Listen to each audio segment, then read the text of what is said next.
Okay, this is part 2. So once I found out that they paid me $24.50 instead of $28 an hour, and mind you, it was supposed to be $28 an hour plus an additional $1.50 for overnight shifts.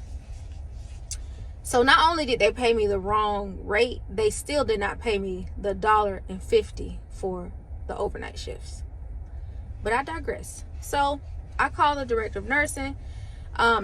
Initially I go to the business office because that's their HR. So I talked to the business office and she says, "Oh, you're right. They have you down for $24.50. I said, "No, ma'am. They told me that they were going to pay me $28 an hour." So she said, "Okay, let's pull your file." She pulled my file. And there was a form that the lady who did my interview was writing on.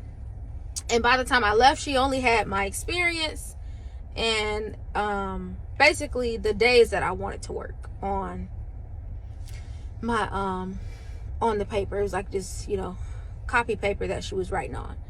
And then I saw once the business office lady, once she pulled that paper out, it had pay at the bottom, $24.50. I said, "Wait a minute, that wasn't there when I was doing the interview.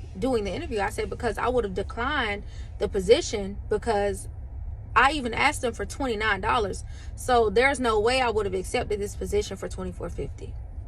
So she says, "Okay, let's go talk to the director of nursing." We go talk to the director of nursing. We talking to her and she's like, "Oh, wait a minute. I didn't do any of your stuff, so I really don't know."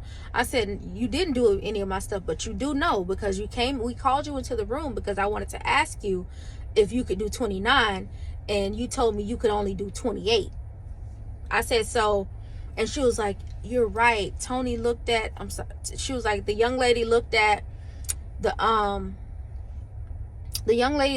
the pay scale and she saw 28, but she didn't scroll over to show that per diem is $24.50. I said, "So nobody called me to see if I was okay with making $24.50 once you guys realized that you made a mistake. Nobody called me to see if I still wanted to go forward with the position." I said, "So you guys just assumed that that's what I was going to work for, and no one gave me the ability to make an informed decision or to choose if that's what I wanted to work for."